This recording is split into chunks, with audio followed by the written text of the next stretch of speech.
So today has been or this week rather, has been the week of due process and due process protections. And then on Tuesday, as you know, I brought you the story of Major Clarence Anderson. And unfortunately, he is still waiting for his due process. But to balance that out, I wanted to bring you guys a story of somebody who did have success in Congress. And it's not with the military, but it's with an issue with the VA.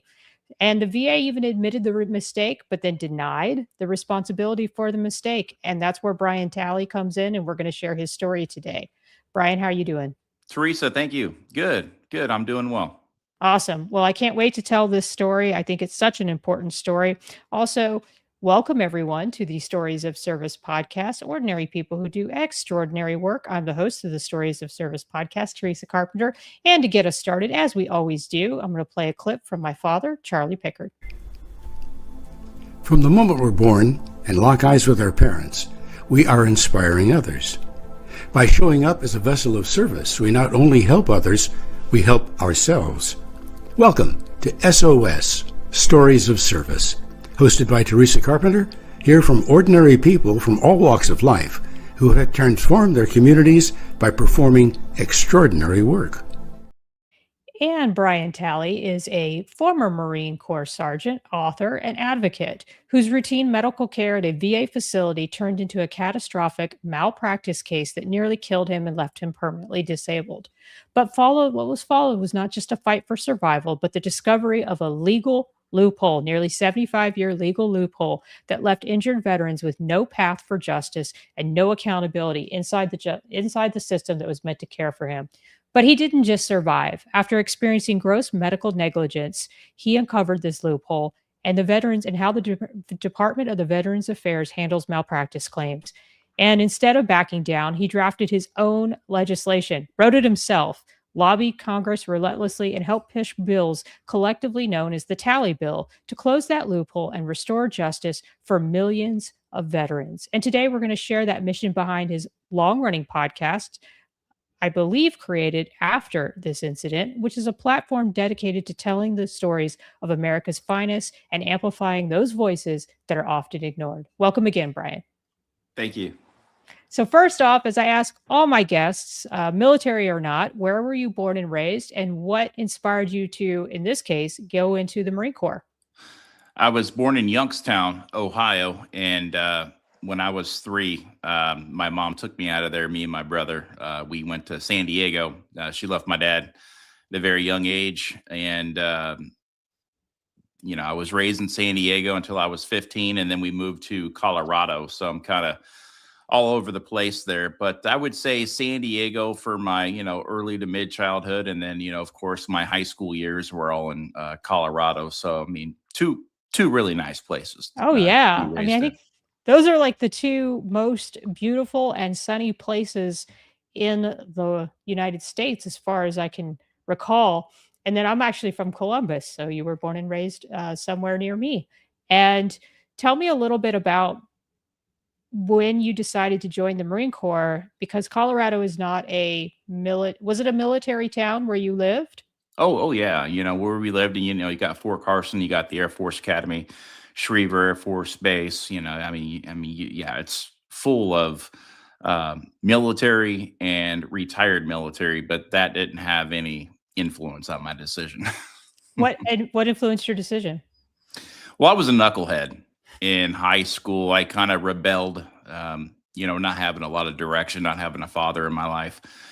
And, even though my mom did a good job, and, a lot of her boyfriends and husbands along the way served as mentors, when I needed it. And, but, other than that, I really struggled with grades, and, I really struggled with just the fact that I didn't want to be at school, so Sure. Fought a lot.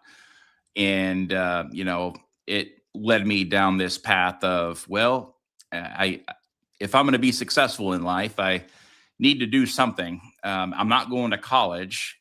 So the next best thing would be to join the military. And that's exactly what I did. That's a story that is echoed with a lot of people, especially those of us who joined the enlisted ranks. I have a very similar story where I wasn't really going anywhere and saw that my friends were all going off to college, or they were starting their lives, or they were getting boyfriends or eventually husbands. And I was just kind of floating along, not with any sort of direction or guidance. So I completely understand where you're coming from. And so you decided to join not only the military, but the hardest branch of the military. Was that by design? The Marine Corps recruiters came into my high school it was my junior year, in the beginning of the year, and I'm like, I want to be that guy. Yeah. Well, they're so squared away and Yeah, polished. yeah. Mhm. So I was a magnet to them. They were a magnet to me. It was a match made in heaven. Let's find the knucklehead in school and let's get him. And I ended up getting a bunch of other guys to kind of follow me into the war. So it was a good recruiting, deal for them. And, one thing led to another. I enlisted in 94 and, the rest is history. What did you do in the Marine Corps?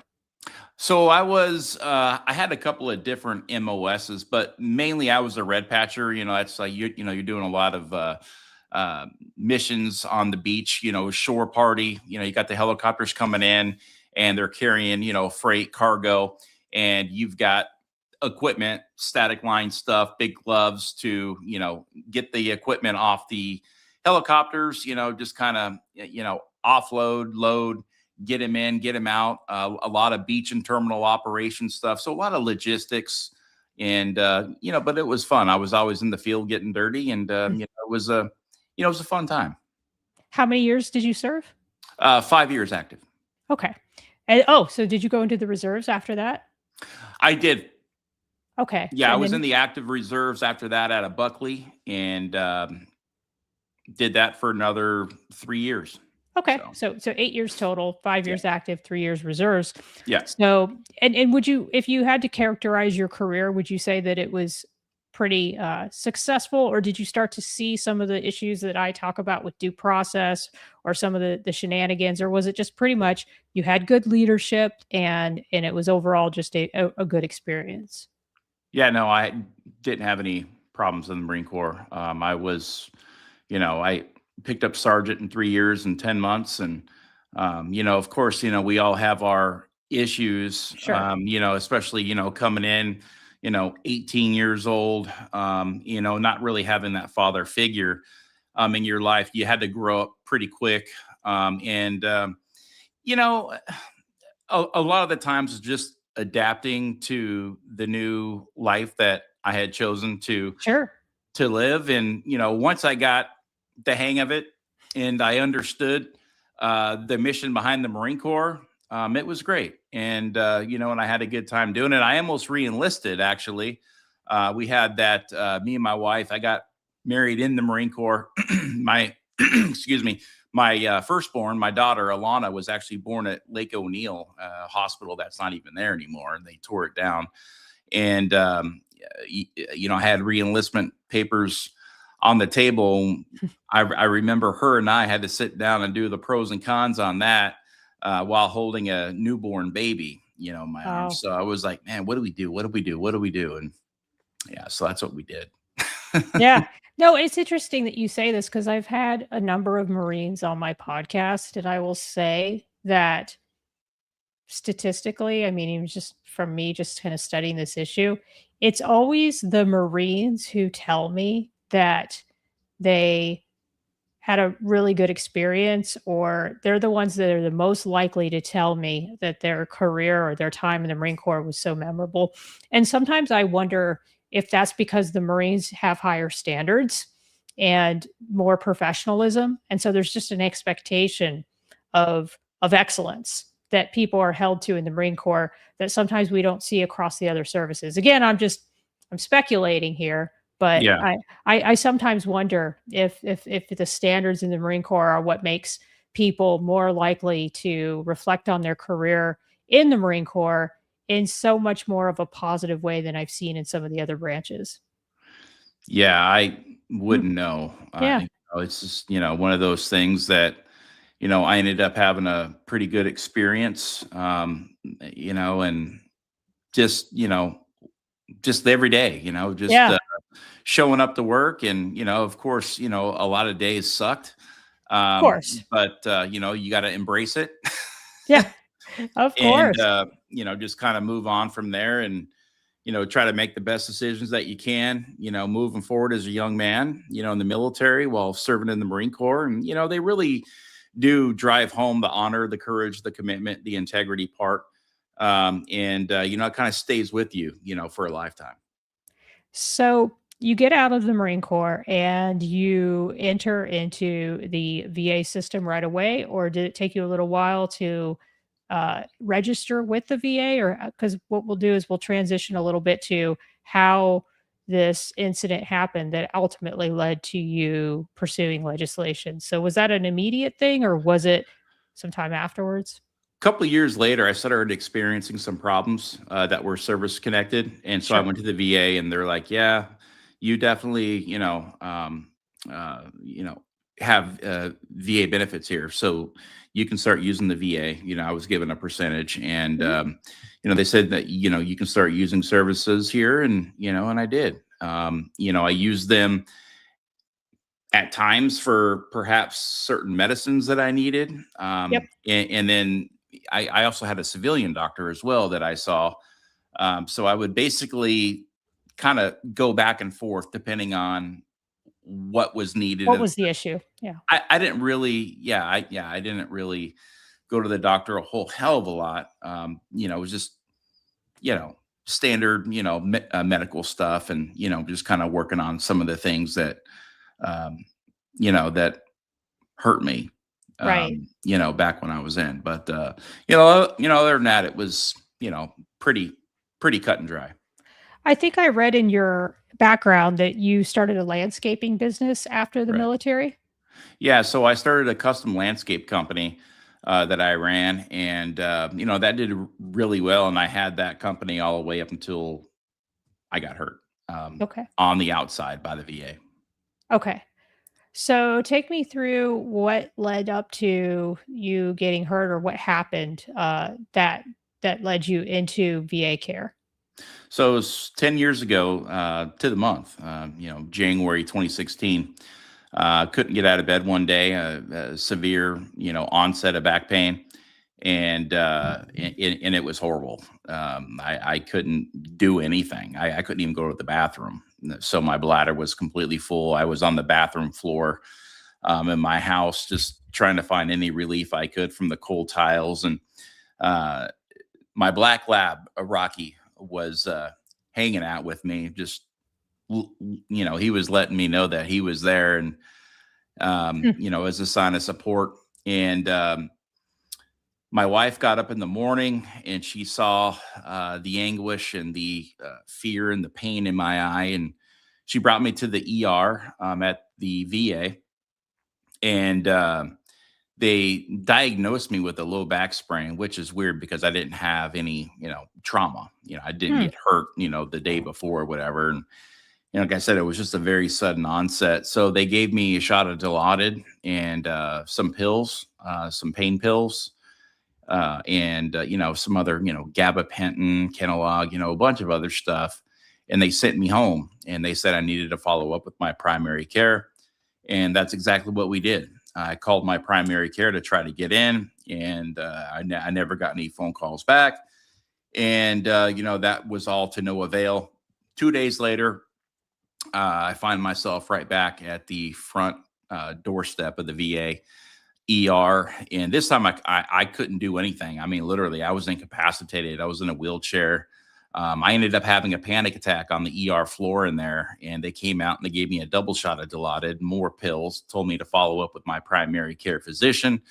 And my wife, started to cry. She was like, "I don't know what to do. We've already tried to do this. I have calls in, I have emails in, and I just don't know what to do. It's like my husband is dying here." Sure. And so she was consoled by other veterans in there. It was very packed, and they could see the pain I was in, and I was needing emergency medical care. So what VA were you with when this happened? Loma Linda in Southern California in Riverside. Okay. And why didn't you use did you have civilian insurance at the time to go to the emergency room and you opted instead to use VA care? And if so, was it because you thought that the VA would give better care? That was sort of maybe what was going into that? Well, I was in Southern California at the time. My civilian doctor was in Colorado. I Oh, was in the okay. process of, because I already had established a business in Colorado, and I was I basically see. establishing another business in Southern California. So the two places I grew up, and I have 4 children. They're all heavily involved in sports. The place I lived at in Colorado was very rural, and so we wanted to come into a nice town to kind of, begin a life with the children, good schools, good sports, good Mhm. community, and that to give them more of a shot in Yeah. chance of living a Sure. fun life, going to the beach Yeah. and doing stuff like that. And so that's what we did. And so I didn't have a civilian doctor there, so I relied heavily on the VA. But I had never needed them before there, because it was still a fairly new move at the time when we got there, just kind of going back and forth between Colorado and Southern California. So that was my doctor. Right. Right. Right. So this was absolutely what you were entitled to Yeah, as a veteran, and yeah. I was in you the wrong place at the wrong time. right. If this was going to happen, if it would have happened in Colorado, I sincerely believe that the results would have been different. Mhm. But that didn't happen. I see. So you go back to medical the second time in the ER, and what is the disposition when you leave that second time? They yelled at my wife. They said, "We told you to go to your primary care. We're done treating you here. This is for emergencies." And they said I had a low back sprain, even though I was literally, I mean, I was incapacitated in 3 days of this sudden onset of pain. I began to just drop in weight. The sweats were insane. And, you can't be giving a guy double shots of Dilaudid and call it a non-emergency. I mean, they give you Dilaudid on the battlefield once you've been shot. So they Wow. use, that's a hardcore uh, opioid. And it really doesn't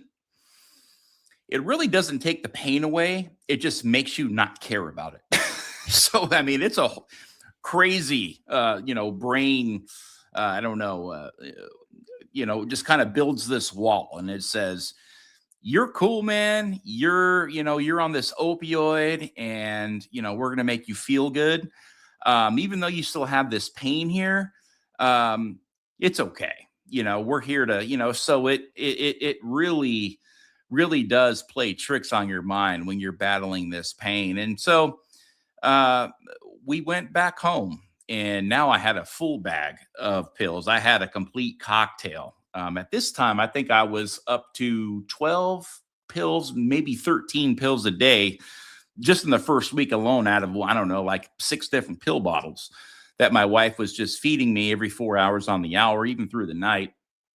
And as I just sat in a chair, I still couldn't use the restroom, so I would have to drip into a bucket. I couldn't stand up, so I had to slide out of my recliner and kind of just drip into a bucket. It takes me about 40 to 45 minutes uh, to pee, to empty my bladder.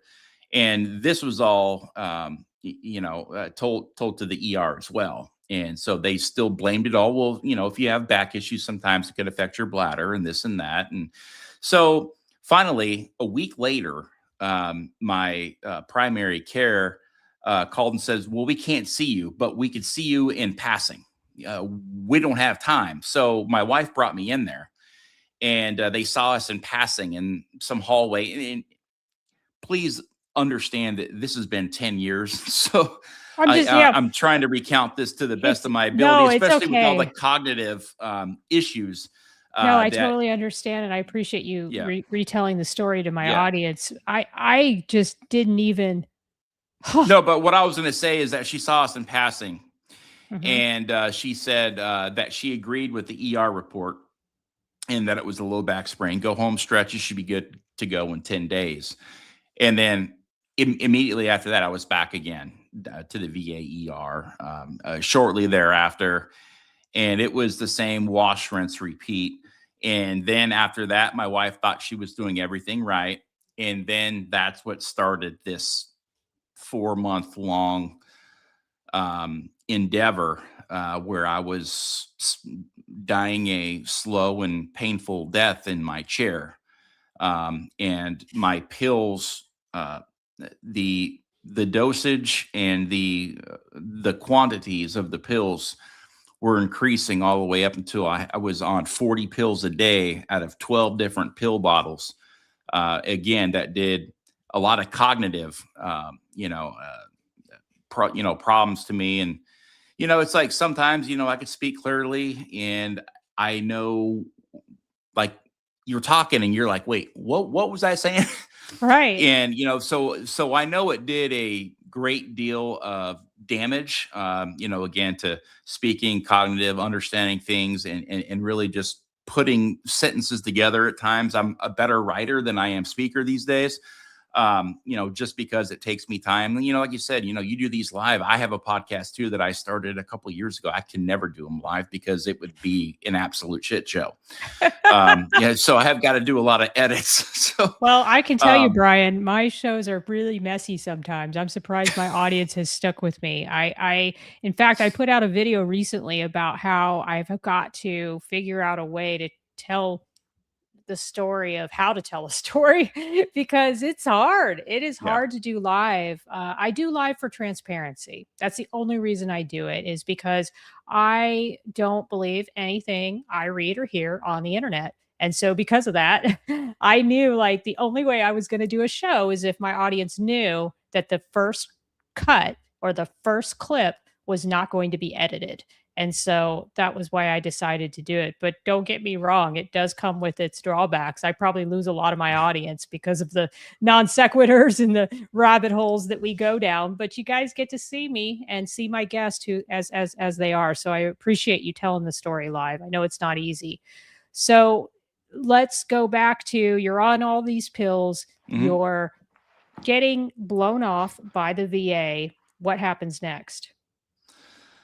About a couple months later, well, the whole time that this is going on, I'm incapacitated in my chair. Mm-hmm. I didn't go downstairs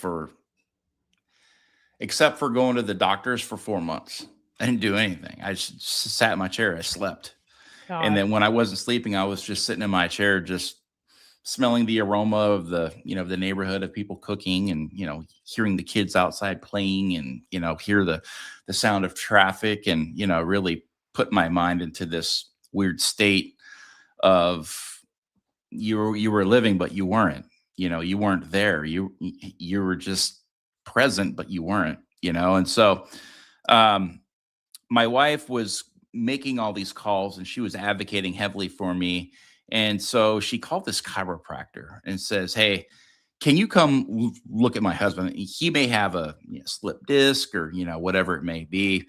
The VA has denied all diagnostic testing.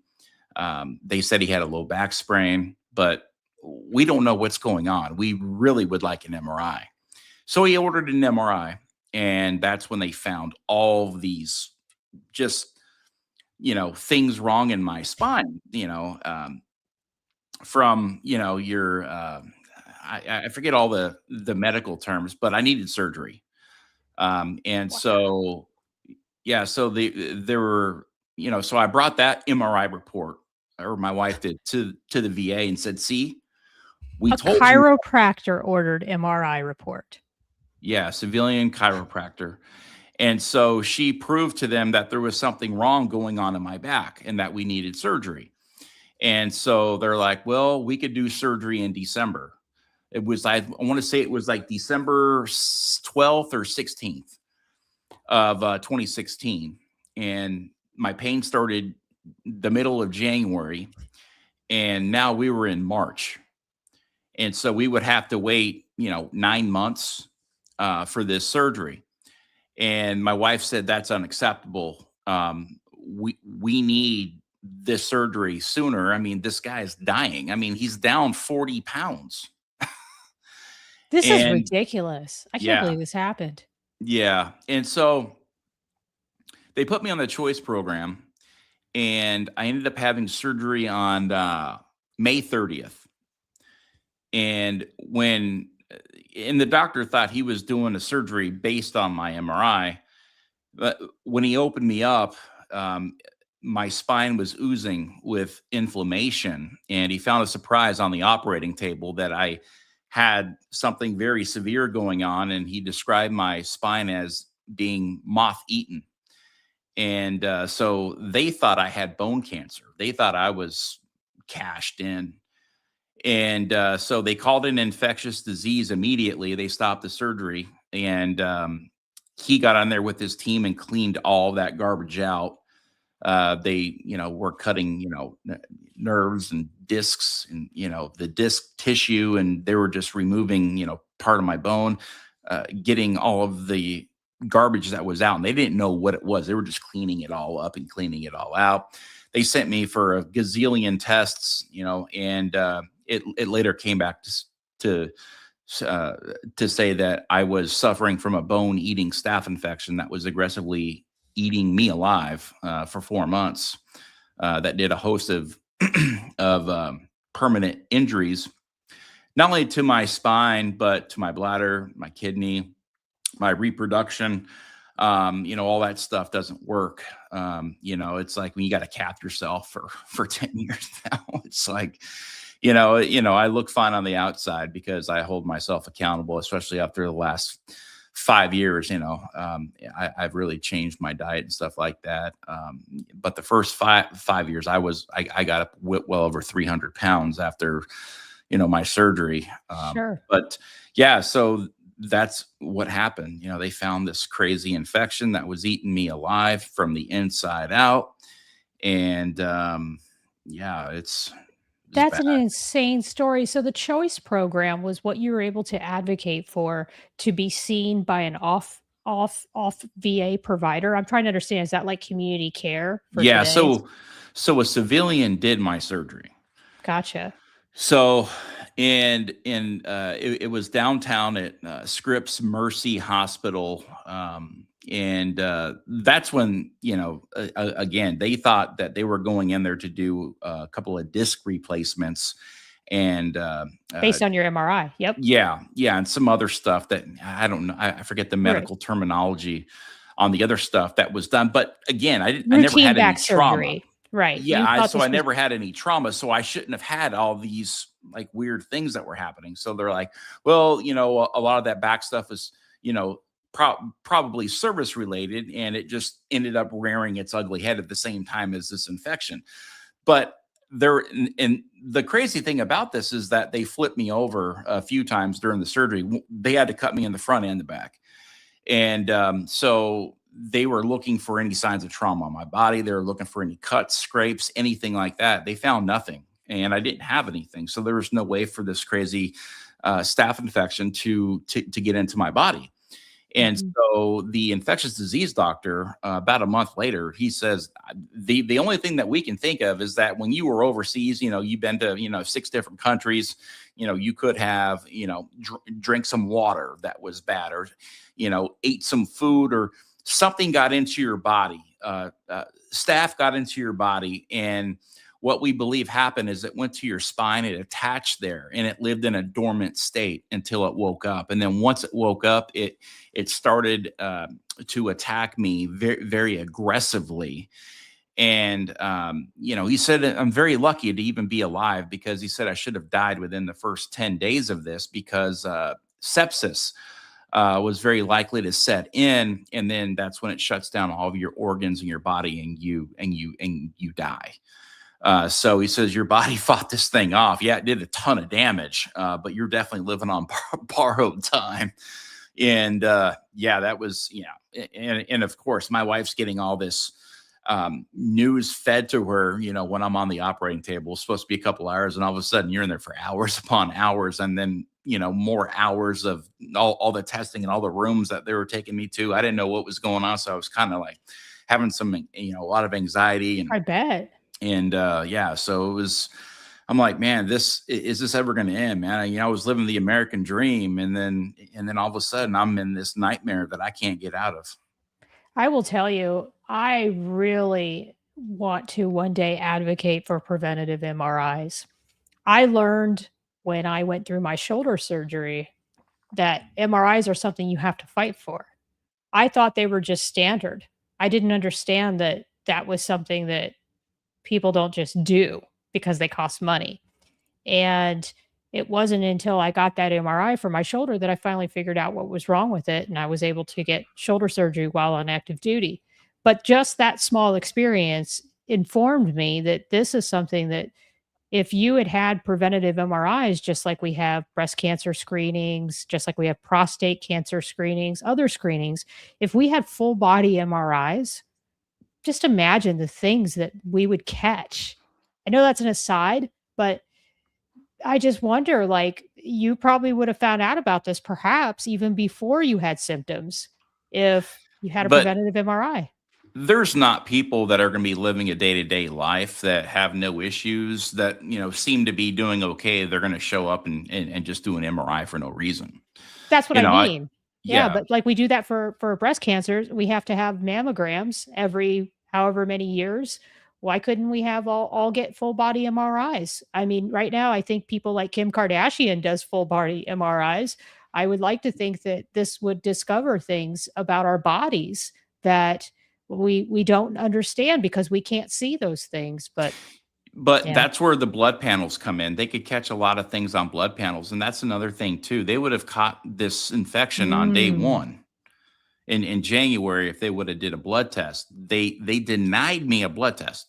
interesting. Huh. So yeah, and this is all documented. I mean, they didn't give me a blood test. They denied all diagnostic testing. And from there, it just was a slew of despair and being let down. And, just, I mean, if there was one word to describe what we went through, it is egregious. Because nobody should have ever been through what me and my family went through. It's been 10 years now. I'm looking back at pictures and I'm like, man, my kids were this big when this happened. Like they could have lost their dad right here. And knowing that it's really hard for me, and I go through, I battle every single day. I battle. I live in physical pain. I still have a lot of mental and emotional issues, severe anxiety. I have a ton of depression. This has even made me bipolar, in a way because of the ups and downs. Like, oh my, Sure. it's going to be okay. And then, oh man, it's, more, battling.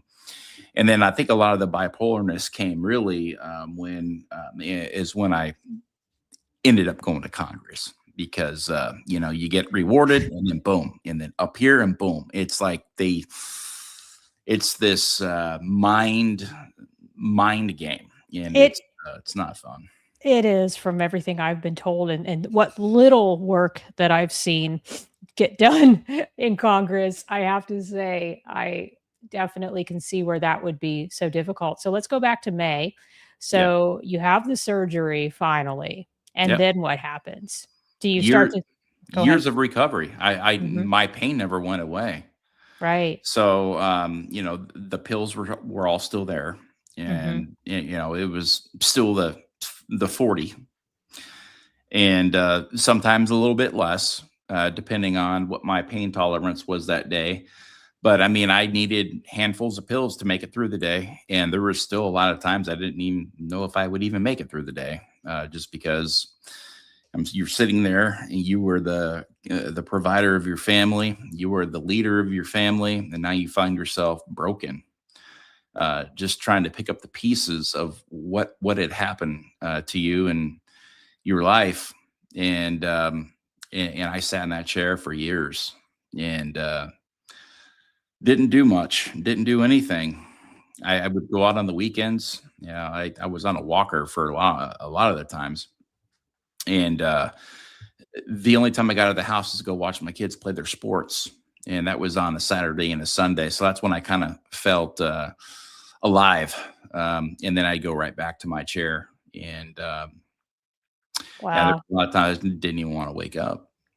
It was just, you're battling. You got one part of Brian in here who's this motivator who's like, let's go, let's go, let's go. You got this. And then another Brian in me that's battling all three levels of the pain. Like I said, the physical, the emotional, the mental, the trauma. The continued surgeries. Because it wasn't just one surgery. I've had multiple. And knowing that things don't work in your body, like you got to get home. You're like, oh my God, like this is like I've got to learn how to do a lot of weird different things. I feel like I'm 90 years old. And I was 38 years old when this happened. Right. And Right. I'm 48 now. And, like I said, it's been 10 years and lots of things have changed, yeah, it was tough and it still is, like I said, every day is a new day for me. And, every day, it comes with its challenges, just like anybody else in life, Sure. Sure.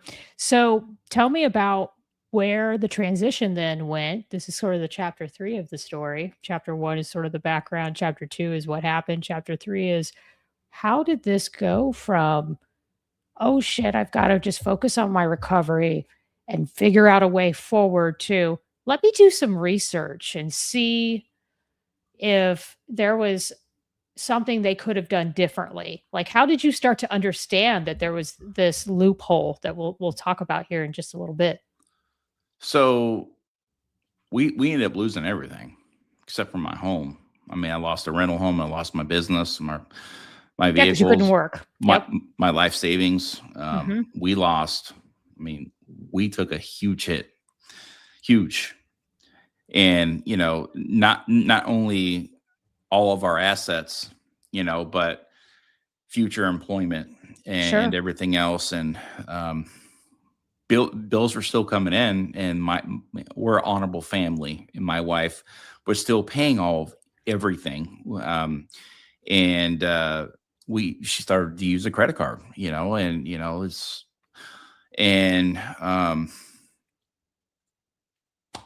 Yeah. we're Stuff started to just somebody said, hey, you really need to put in a tort claim for this, because this seems like a really bad case of medical malpractice that took place. And that was after, we had, lost everything due to no fault of my own. And again, I'm not even thinking clearly here. And I'm still like trying to figure out like what happened. It's like right.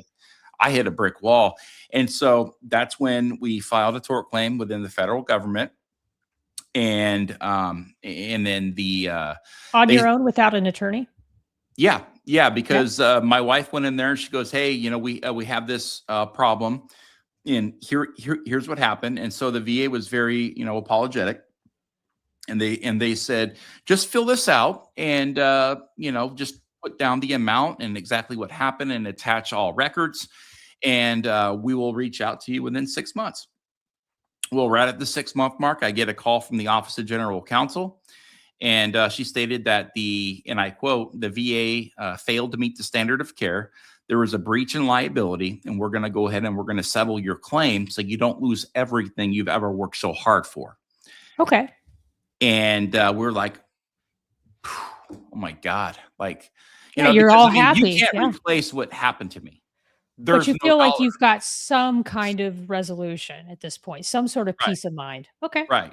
Just to say, okay, we can breathe again. We're not going to lose this house, but we've already lost everything else. Right. And so, because that's all we had. And I mean, we even lost our family vehicle. Wow. And that's tough. I mean, talk about taking a pride hit. And So they say they're going to settle the claim. yeah, sorry. Nope. I'll help you out. This is where my mind gets so screwed up. No, So no, they said no, they're no. going to settle the claim, Right. Mhm. And so they called and they said that um, uh, you're going to be getting this payment within the next 6 months, because it usually takes a year from start to finish to do a complete tort claim. That's with the investigation. That's with going through the Office of General Counsel. That's with Yep. looking Yep. at all the evidence, taking receipts in, this and that. Okay.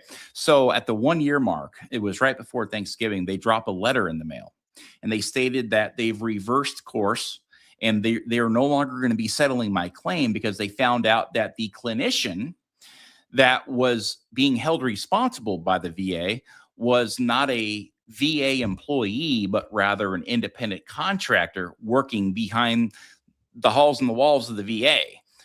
These independent contractors have VA badges. They wear VA doctor's coats. Like, you would never even know as a veteran that they even have independent contractors working in the VA, because nothing states that they're Sure. independent contractors. And You why know, just this doctor? Like, why well, only this one person being held responsible? so there was 12 clinicians total, I believe, in my case that all failed to meet the standard of care. One was an independent contractor. So what they did is they cherry picked this independent contractor to see their way out of, and this is what I believe, and this is my opinion.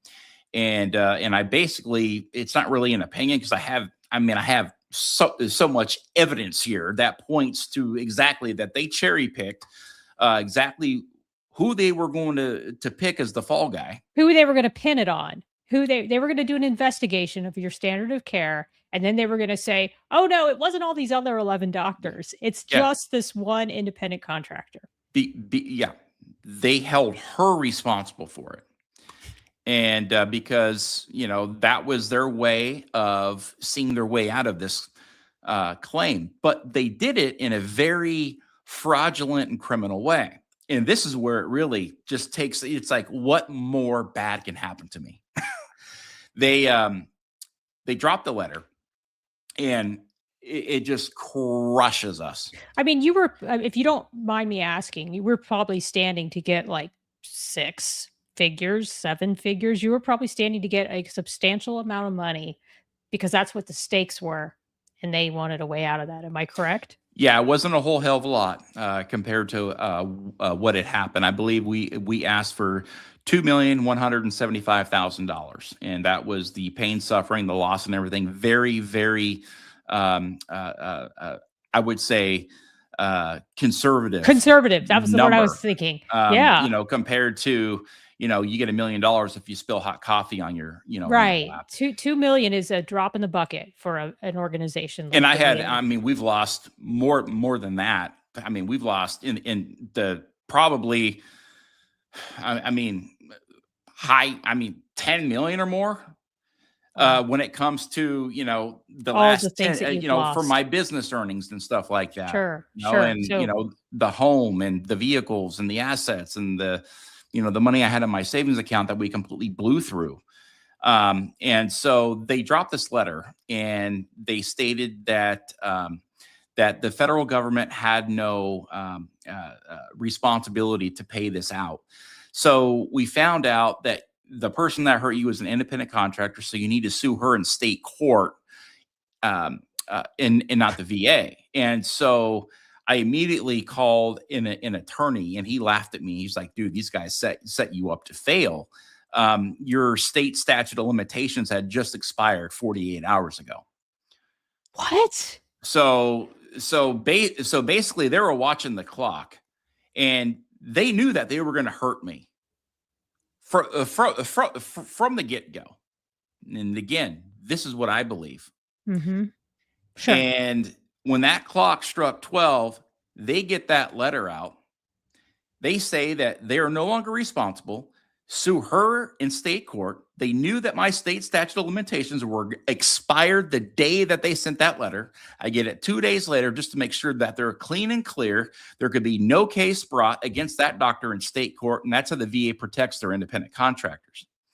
And this is disgusting. This is so disgusting. Yeah, no, sincerely, you can't make it up, and Because you would have never known that they would pin it on an independent contractor. You would have never known how to sue in state court. So what would that have been? That would have just been like a civil lawsuit against this doctor for medical malpractice. for Yeah. you to personally sue her. Could you Mhm. have gone after her medical license? Maybe that comes into play later. But I know that some people do that. They complain to the state board and they try to go after the medical license. But you wouldn't have known to do that either because you didn't know they were going to pin it on one doctor. The National Practitioner Data Bank didn't do a thing about it. They said that you're completely out of your window now by 2 days.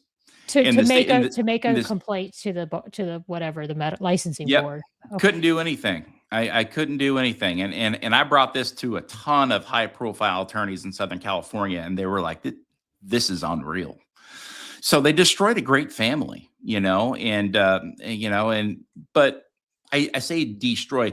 They at the time, they really Yeah. destroyed a great all-American family. But my family never, we always stood together and we always had each other's backs. What I mean by destroy is that they took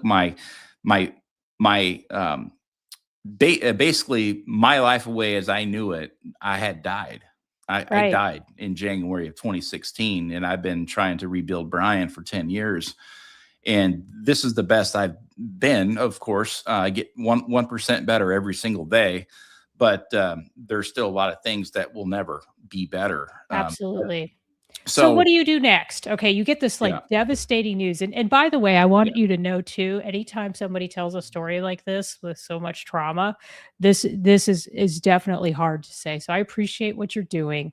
I Yeah. would be in the same position. I know was in my the same- face starts to turn red when I start to think No. about all this stuff that happens, just because it's just so,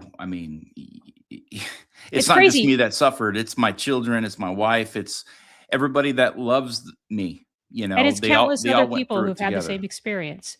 As you probably Yes. saw with legislation, it's countless other people who Yeah. were also impacted by this loophole. I do know I have a friend who went through a sexual abuse by a independent contractor. It was during one of her CNP exams, and she encountered the same thing. The VA covered it up and wouldn't help her, and she ended up having to go after the contractor and Yeah. was able to go after the contractor civilly and get some kind of cash settlement. But to this day, she was never compensated from the VA for what happened to her. So I do know this is an issue or was an issue. So tell me what happens next. You're like, okay, I just got this terrible news. They're not going to help me. They've set me up to fail. And now what do you do? Yeah, we were railroaded. Mhm. And so I called my Congressman Duncan Hunter, California 50th District, and told him what happened, and talked to one of his staffers as well. And they said that that's unsatisfactory or whatever. And they said that we're going to write some letters to the VA, and we're going to get this resolved. We're gonna help because you. this is bad, man. This is like fraud. Right. It's criminal. Yeah. And a few short weeks later, he was indicted on federal charges, I remember. and he was forced out of Congress. And Right. this was early on in that political cycle. And Gavin Newsom wouldn't hold a special election. So I was left on my own, had the worst case of VA medical malpractice in recent history without a sitting member of Congress to represent me in my own congressional district. So I was the only congressional district in the United States of America that didn't have a sitting member of Congress. Wow.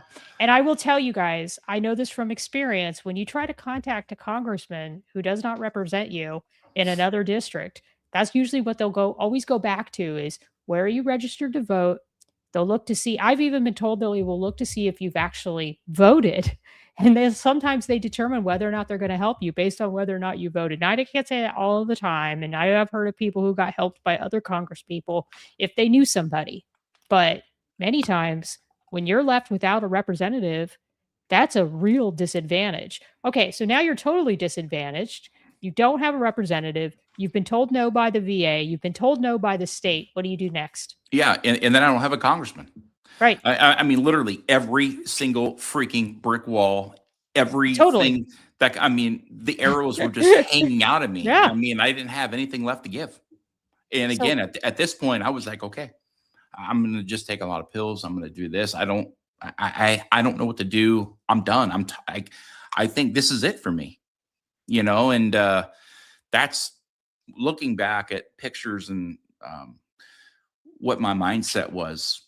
It was in a very bad, dark place. You can't even make it up how bad and dark it was, because you go from living this life of, fulfillment and, life of providing and being a community leader and, just representing, just adding value to your community and being a part of your kids' lives and sports and all that stuff. And it's just gone. It's done. And now we're like, okay, we're done. We're going to be homeless. Right. I'm going to have to move in with my mom. I mean, come on. It's like, are you serious right now? I became a homeowner 22, 23 years old. And now I'm like looking at, okay, well, shit, we don't even got a car to live in. Right. And, because they took our Suburban, and so it's like, oh boy. And so I stood up in the real true face of adversity. And I started to look at everything that they did. And I was doing this from my chair. I was doing a lot of investigative work. I was doing a lot of looking at laws that were on the books and the federal tort claims. So you were researching, doing your own online research. Okay. Yeah, I was, and I had a pad of paper and I was just writing stuff down. I'd screenshot stuff, this and that. And so I was like, well, and so one day I got up and I went and I had to go take my pills and I just broke down over my bathtub and I just basically, started to cry and I kind of filled that bathtub up with tears. And I just put it all into God's hands. And I'm like, God, do protect me because I'm getting ready to take on the federal government. And I'm going to change this 74-year legal loophole that's destroyed the lives of veterans and their families for generations. And what happened to me, it ends with me.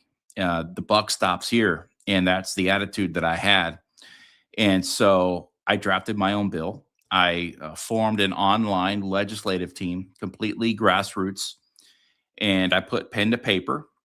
And I raised money to get to Washington, D.C., and I showed up and I delivered the very bill that I had drafted that would end this loophole, that would give all veterans, due process rights, transparency and accountability once they suffered the fate of VA medical malpractice and gross negligence due to no fault of their own.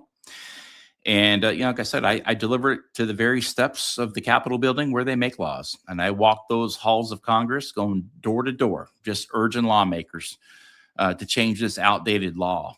And I made a lot of traction really quickly. And I said, look, I don't have a member of Congress. This is one of the worst cases, in recent history. It's definitely one of the most egregious to be eaten from the inside out for 4 months and to go through so much trauma there alone. And then to have the financial stuff stacked on top of that. Yep. I mean, the deck was completely stacked against us. And again, talk about just absolute, you just can't even I don't even think there's words for it. No, there isn't. So, I ended up getting some members of Congress that took that bill that immediately introduced it. That was the first bill. That was H.R. 7105, which is right here, that Congressman Dave Bratt introduced. And this is the first bill that I actually drafted. And they didn't really. I was going to say, how did you learn how to write a bill? That was what I sometimes I'm writing down questions as you're going through the story. So that was my question, because people like right now I'm trying to draft a policy memo on the survivor benefit plan. No. And it's so difficult because I'm going through all these different instructions on the survivor benefit plan and I don't even understand what the heck I'm reading half the time. Yeah. And I have to rely on other people that understand this policy better than I do. So my question for you is, you didn't write a policy memo, you wrote a bill. So how did you know how to even write a bill? Yeah, it was written in complete 100% congressional form. I recruited a teacher, a government teacher, Oh, that's and so this became cool. a class project for his class. That's amazing. So so I gave them everything. Hey, this is what needs to happen. Yeah. He helped me draft it. The kids were learning this, as they were Yeah. kind of, they're kind of following, everything. Well, once we had everything. I mean, from subsections That's so to, cool. What a you know, to story. to the numbers to each line, and all the different provisions, A, B, C, D. Next page. I mean, it was congressional. I did the work of Right. the congressman I didn't have. You did their work for them. Yeah. Did you are you able to say the name of the teacher in the school? That's so neat. Yeah, it was Magnolia High School in Texas, actually, and I'm in Temecula, California at the time. So, did you find them through the internet? Like, just you Yeah, he talking was. about your case? Yeah, he became a part of my grassroots team. Yeah, That's so oh god, I got chills thinking about that because yeah. nobody So knows how to write a law. Nobody. yeah, I mean, bills. I mean, I've done 6 of them now. That have all been introduced in Congress by 6 different members in both chambers, Senate and House.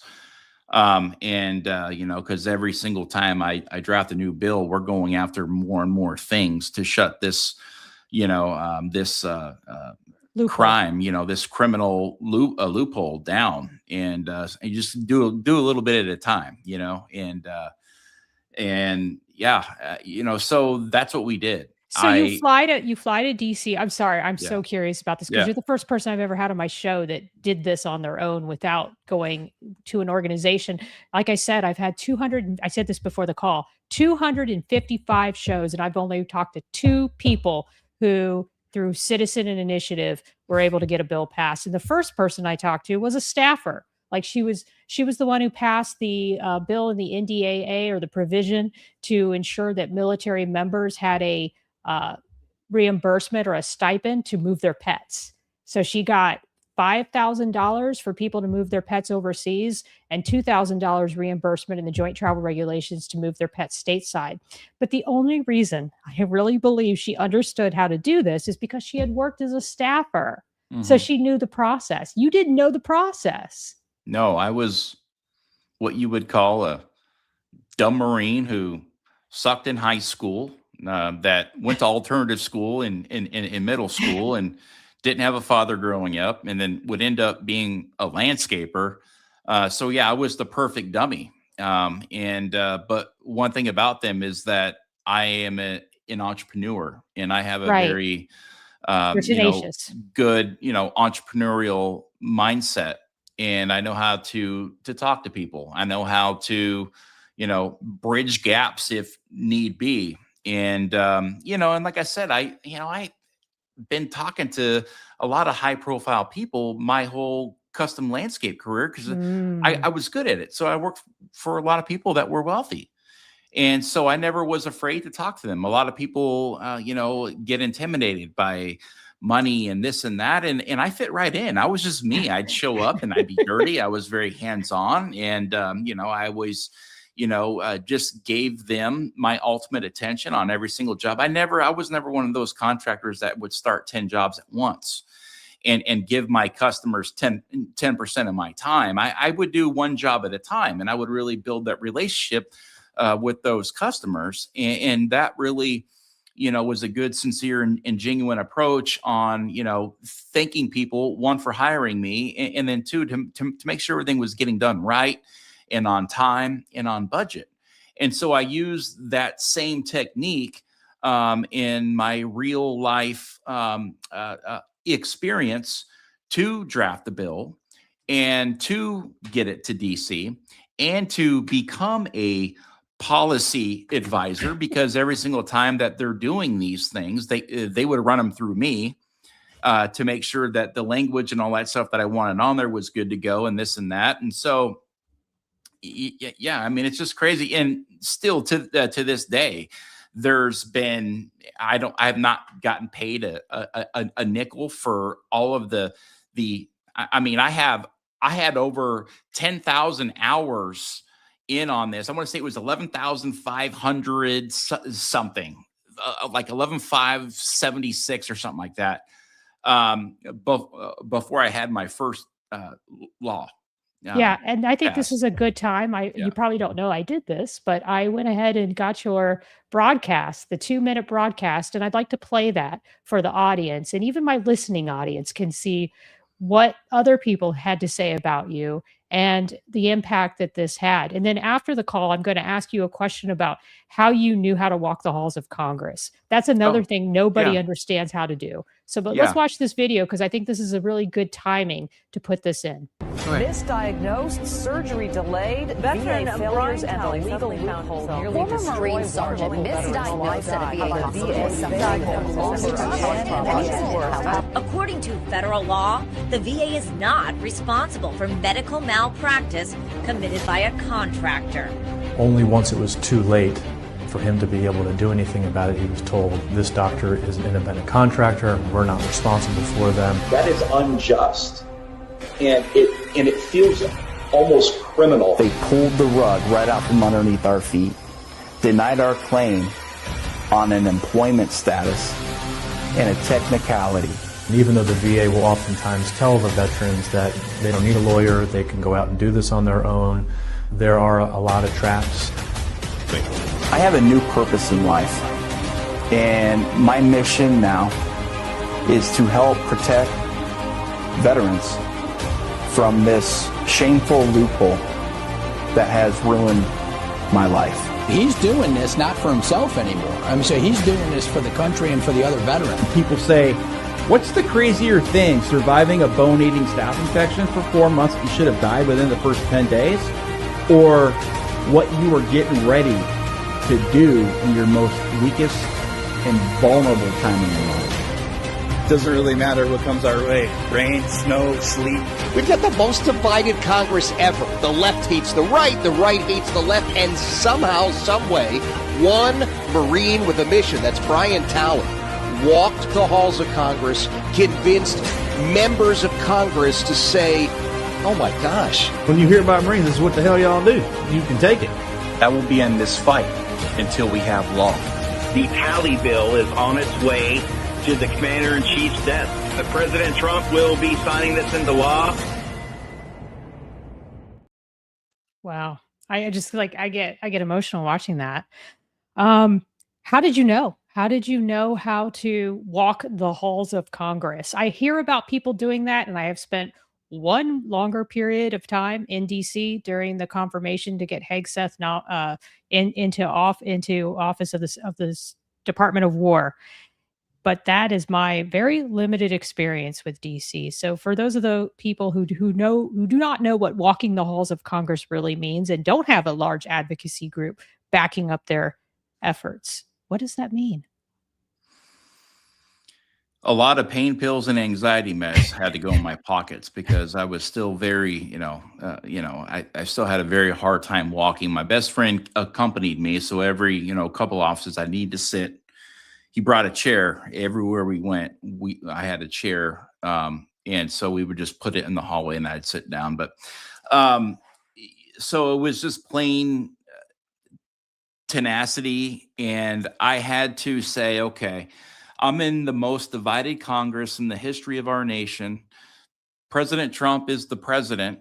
There's not a lot of bills being passed. I had to sit down at the table and influence lawmakers and staffers to do the right thing, to pass this law. And it shouldn't matter who the president is, because I said, look, we have 20.2 million veterans at risk that are at risk right now. And typically when you have a veteran bill, it's all, it could be for women, it could be for certain men, it could be for certain wars, it could be for certain illnesses. And a lot of it is just for certain things. This is the entire veteran population in the United States of America that this protects. Right. And so when you have 20 million veterans in the country that are at risk of this, and it was very high probability that they would end up running into this same loophole. just because the amount of independent contractors that are in the VA and, the amount of medical malpractice that happens in the VA. And so again, that's how they brush all this stuff away. But how I walked the halls of Congress is I had to strategically align this. So I had a plan going into this. My plan was to kill them with kindness, because I wasn't in there to grandstand. I don't have time for this shit. I was broken, and I still am, very much so. And I couldn't move on with my life knowing that this was still hanging over me, this loophole. And I almost looked at it as if it was my civic duty to fix it. Right. Because I remember sitting in my chair just crying. I said, babe, how can they do this to people? Right. And so that's the approach I took.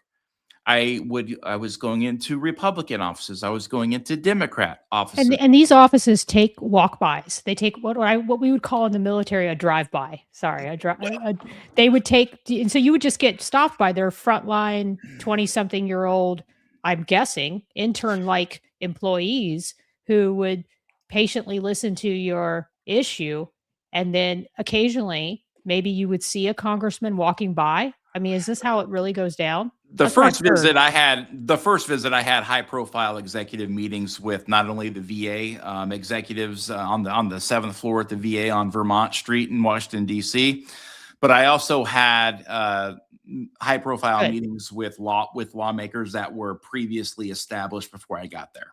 Good. So you did at that time, my story had already made national news and onto world news, and they knew that I was coming in a man on a mission, and that I needed this bill to be introduced because I needed a champion. I needed a bill champion. I didn't have a congressman, so I had to let them know, look, literally everything in my life has been like freaking railroaded. Changed by this. So you did a lot of this grassroots stuff before, getting onto the news, getting out there through the social media. I noticed that you now have like over 100,000 followers on your Facebook, which is why it's so unfortunate that my live stream right now doesn't work to Facebook, but we'll get this uploaded later.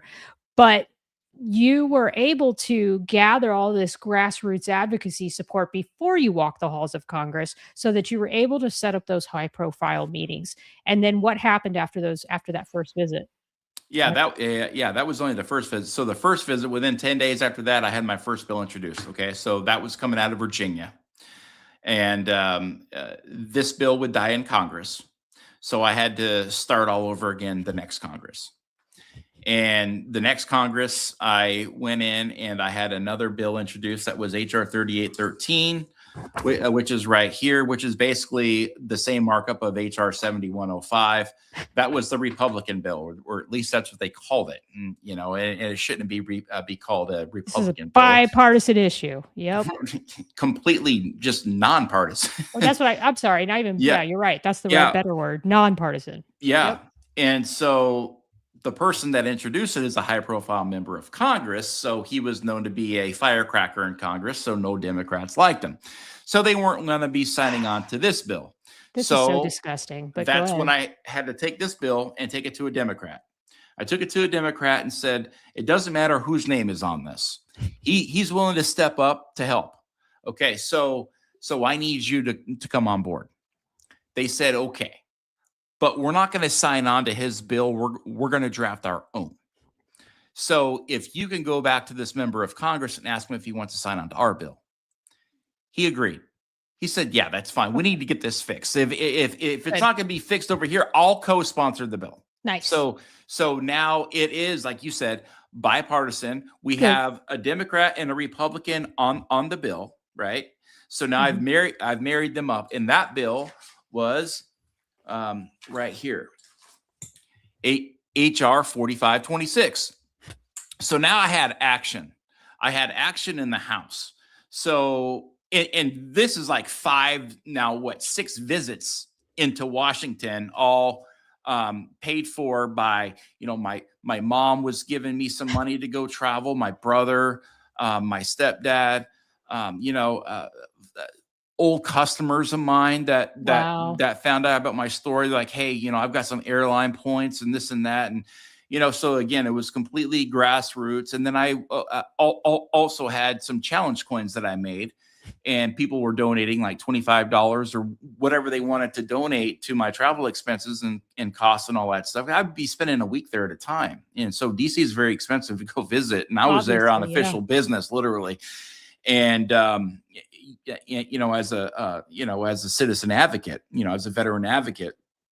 And so I had action in the House. And so now I had to go to the Senate. I went to the Senate, and I was able to, and by now I've already earned my seat at the table. So when I walk into the office and say the Talley Bill, whatever, they knew what was going on. And so I had a senator do this bill, 4883, which was the Senate companion to HR 4526 in the House. We were running out of time. I mean, we're over, like 3.5 years into this now. And this is not even going to help you. This is all just... No, nothing is retroactive. You can't go in there and change federal law to turn around and to benefit from the law change. You were just saying, okay, I want to make sure this never happens to anybody after me. This was my closure. I couldn't move on with the rest of my life. And I was telling him this. Yep. I cannot move on with the rest of my life until I resolve this issue. Yeah, until this bill becomes law. Okay. And then once this bill becomes law, I can begin to live again, because I've lost so many years of my life. Right. I was sick for a couple of years, in my chair. And then it took me a couple of years to get up and to start to try to change my diet, to try to get 1% better every single day. It's kind of like 2 steps forward, 10 steps back, all while I was working this congressional stuff every single day, every second, every minute, every hour of every single day. It was on my mind. I didn't sleep. I barely ate. That's why I lost weight again, to try to take off that 300, that I was up to. So you basically had congressional PTSD. I mean, honestly, that's what this is. I mean, that's honestly what this is. My heart would always just be pounding out of my chest. I was afraid. People, of course, I had friends that were reaching out to me, and probably some of them weren't giving me the best what I wanted to hear. Like, you need to watch your back when you're in Washington, D.C., because this is like a billion. Yeah, this is like $1 billion deal that you're trying to do. I mean, this is a lot of money. Did you get paranoid? I have a lot of paranoia. I would think that I was being spied on. I would think that the VA, I don't know, my mind just goes everywhere when these guys. That's another reason I didn't like being in DC. I just felt I wasn't surveilled, but I felt like surveillance could be very, very possible there. I didn't care, because I was in there operating in good faith. Yeah, you were in the right. And I was going up against guys that were operating in bad faith. And you know what? I should have died within 10 days of that anyway. So what are they going to do? They're going to come hurt me. And I already pledged this, that if this kills me, I'm going to see this through. So I didn't care. And I know a few times we were being tailed. My good buddy was like, dude, that guy's been behind us for 2 days. And he would walk into every restaurant that we were at. He'd walk into, we even tried to do some weird shit one time, and he was there, and we caught him coming back around. 2 Marines were like, yeah, let's go ahead and we're going to do this. We're going to go in here. We're going to come right out. Yeah, because there's too much money at stake, and there's a lot of people who would have to pay out, and a lot of a lot of doctors that would not want your case to become law. So we're at the point now where you've got the companion bill, you've got the House bill. You're like, one of these is going to make it. Then what happens? And then about a month later, they had a closed session. It was one of those midnight Congresses. It was one of those late night deals. And I want to say it was like 12:30 in the morning, they ended up passing my bill in the Senate, because before that, sorry, I'm all over the freaking place here. Don't worry about it. Again, I just appreciate you sharing this story. Oh yeah, no. And I haven't told it in a while. So my bill passed in the House like a couple months before that. That's when I had action in there. And then 4883 was shortly introduced after that. That was my whole Senate companion, because they knew that, okay, look, if we got this through the House, we're going to end up getting it through the Senate, because the House was the harder one, at the time to get through. And so it gets to the Senate, and I have a Democrat and I have a Republican. So I recruited two guys that I thought would be good, because I basically picked everybody for these bills. I'd say, look, I pick you.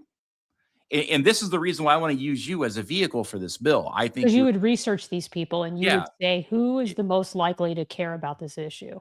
will not care. Who would have enough influence to do the right Oh. thing to bring people together? Nobody Gotcha. really cares. I mean, look, let's just get that Let's be straight. real. Yeah, let's be real. Yeah, and there may be a couple guys here. Politics is a messy game, and I learned more about politics than I ever wanted to know. Trust me, I didn't choose this job; it chose me. And this job has left me with high anxiety, high depression, the bipolarness of, oh my God, I got a bill introduction. Like when you work so hard every single week, at the end of the week, you're rewarded with a paycheck. I never had a paycheck for the thousands of hours of work I've done. So I had no rewards. My reward came when a bill was introduced in Congress. That was a reward. And so you would go from here to boom, to here immediately. Oh my God, we got it. And then a week would go by, 2 weeks go by, a month, 2 months, a year, and then you're back down here. Right. You got another bill introduction, you're up here.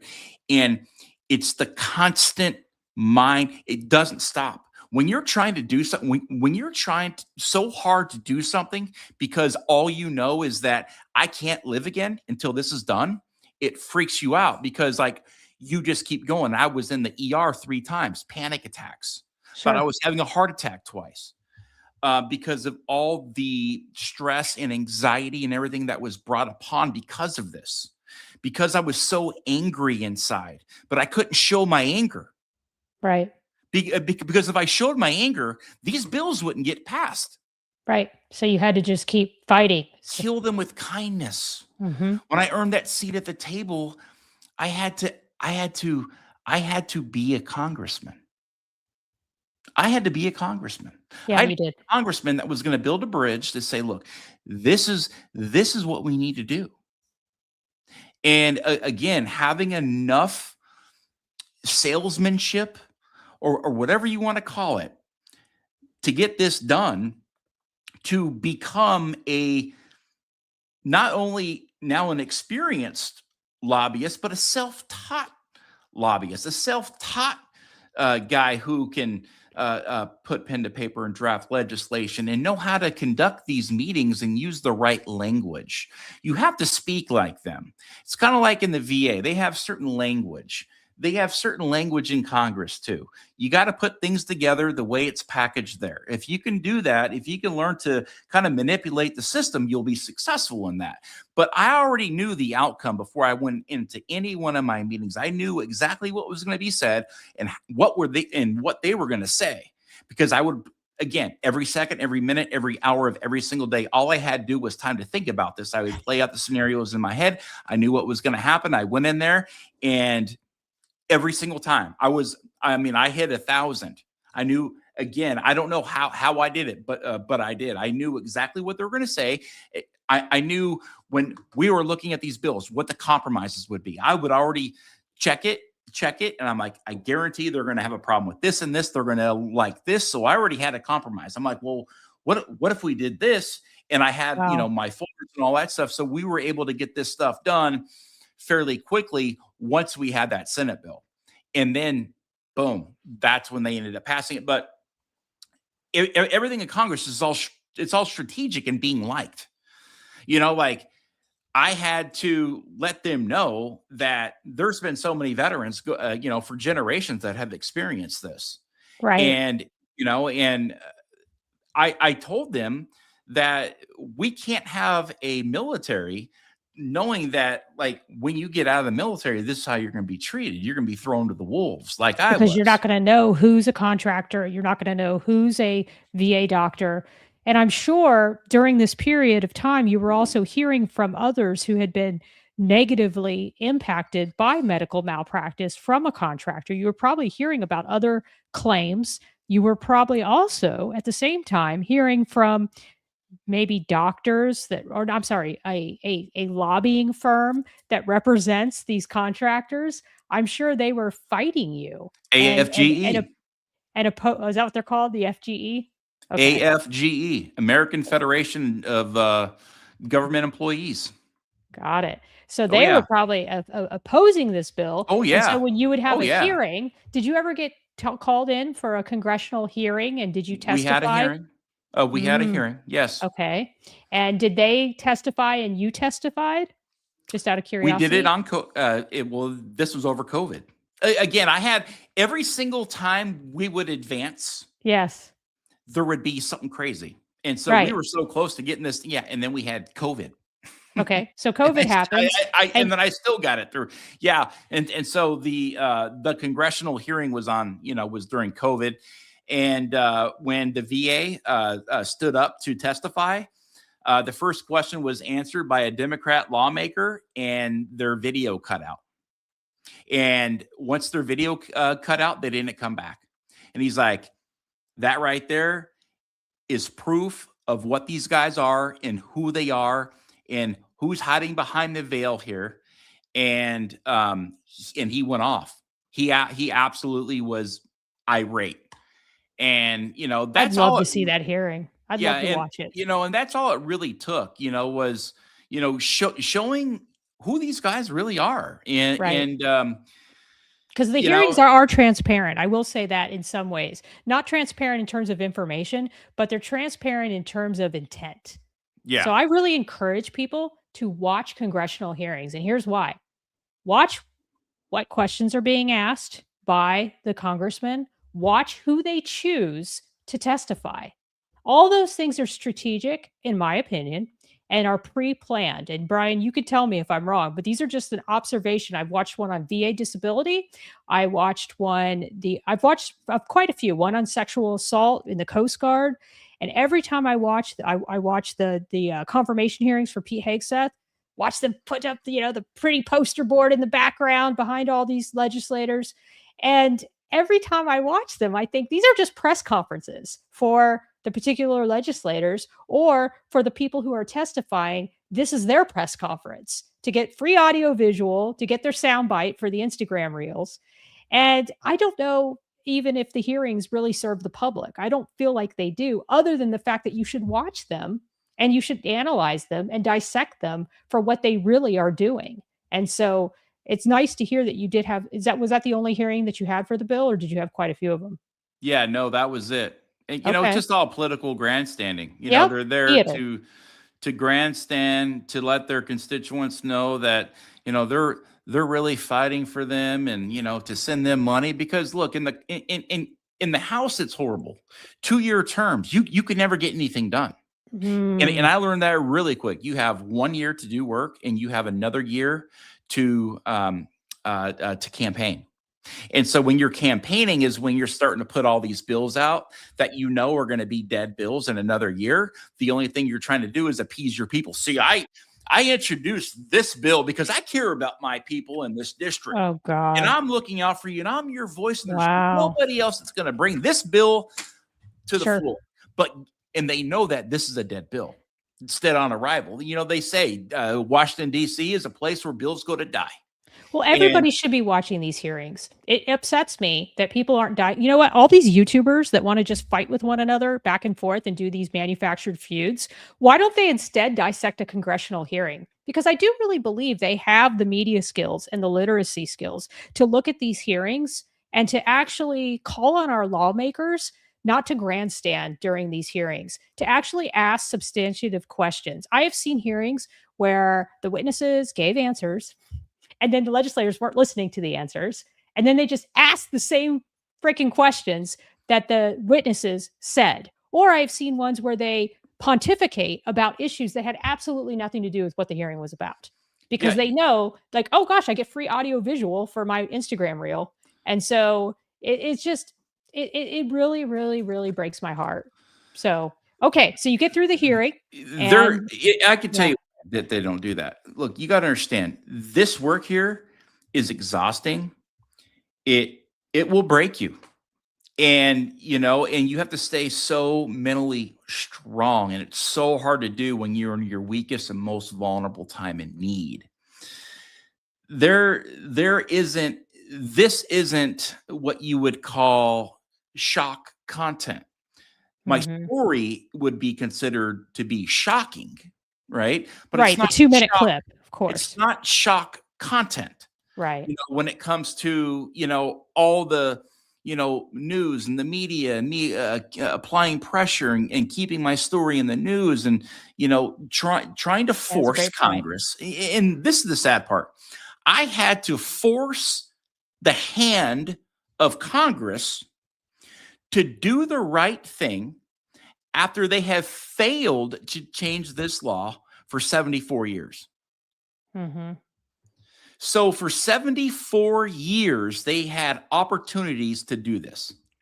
But yet it took a citizen advocate to come in to not only, one, write the bill, draft the bill, deliver the bill, lobby the bill, and see the bill all the way through. Because if I wouldn't have done that, they wouldn't have done it. No, I applied pressure and I ensured that we were going to get this thing done so I can move on with the rest of my life again, because I was so eager to live again. And I was saying, I lost so many years of my life. And here I am now, 10 years. I'm still talking about this stuff.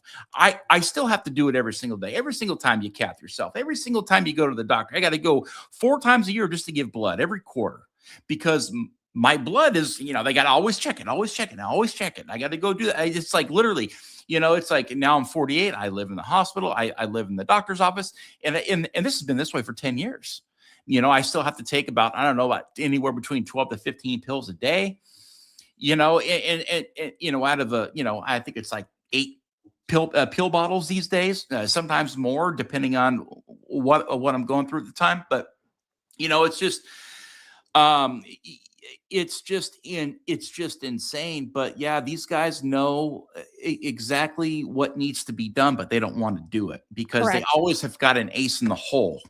God, dude, I'm just getting bright red the more I go, just because I know it's frustrating. Frustrating. It just we're not being served. We're not being served by this ultimately. And your story is a case example of why people give up and why they walk away. The majority, 99.999% of people would have walked away and would have given up. It reminds me when Clarence Anderson shared his story about losing custody of his daughter, and he could have lost custody of his daughter and stayed out of jail or military brig for 42 months. But instead, he felt so strongly that his wife was not the suitable parent, his ex-wife. So he said no. She had a history of domestic violence already, and he wanted full custody. And he thought that his case would get dropped at court martial. The judge alone would acquit him, especially when they found out that there was bribery involved, where they tried to bribe him by saying, I won't testify in exchange for full custody. And that wasn't enough. And then even when they lied on the stand and committed perjury, that wasn't enough. Yeah. So I think people don't understand that we're fighting a losing system. We're fighting a system that was set up by design for the common person to lose. Mm-hmm. Yeah, 100%. You know what I mean? Yeah. Yeah. For the common person to lose and for the attorneys to always win, because they're always win. They're all in cahoots. I know. And if you understand that, you understand the game. You do. And the game, and that's where, I know. Now you know. I know everything. Again, I learned too much about politics, a lot more than I ever wanted to. I always had a lot more faith, I think, in the government before I got hurt. And then once that happened, I just see how scandalous, they truly are at so many different levels. Even though, yes, I went in there and I was successful and we got this done in under 5 years. But still, it took so much out of me. I didn't have anything left to give. I was literally done. And if this wouldn't have gotten passed when it did, I don't know where I would be today. I really, I don't know. And the reason why that this lasted for such a long period of time is because it was bulletproof. The way this law was written was absolutely bulletproof. In 1946, the U.S. government was working in good faith. They didn't have a lot of government employees, or no, they had a lot of government employees, right? And so they're like, we need some specialists to come in and do certain things. And so we were like, okay, well, these are independent contractors. We're going to come in, we're going to pay them under a different umbrella, but we're going to be transparent about this. We're going to let people know if there's anything wrong, whatever. This is on the independent contractor and not the VA employee. And everybody knew this because, like the government says, we are not responsible for making any payments for any negligence or malpractice if it's committed by a civilian. Mm-hmm. So, so if it's a government problem, we'll take care of it. But if it's a civilian problem, well, they soon started to see, oh, wow, this could be very profitable. And so every year, they started putting more independent contractors into the system. What does that do? It waters down the medical malpractice numbers in the VA. So back, in the 70s and 80s, their malpractice numbers were a lot higher. And then all of a sudden they start to shrink because now they're blaming it all on independent contractors and they see their way out of these suits. Because if it didn't, even though it happens in the VA, if they pin it on an independent contractor, the malpractice never happened. Right. It never happened. And now they don't pay out the claim. Yeah. And in my case, like literally, my case, it went to the news. It did this. They came out and claimed responsibility on print and on TV, and they still railroaded me. Wow. So you got to think this nobody has ever stood up to this just because it will kill you. Yeah. Literally, it takes so much out of you. You don't have anything left. You've already suffered severe, medical issues, at the hands of the VA. And a lot of the times you die because of the malpractice. So the veteran isn't even around. So you think that the spouse or the living relative of this veteran is going to have the stamina and the energy to step up to the plate and do this work? No, wait, again, absolutely not. This is why it stood around. It was around for such a long period of time. And I remember Senator Heller. He came up to me one day. He's like, Talley, dude, this happened to the right guy, man. He's like, dude, I don't. He's like, I don't wish this on anybody. But if this was going to happen to somebody, man, they picked the wrong guy, but the right guy.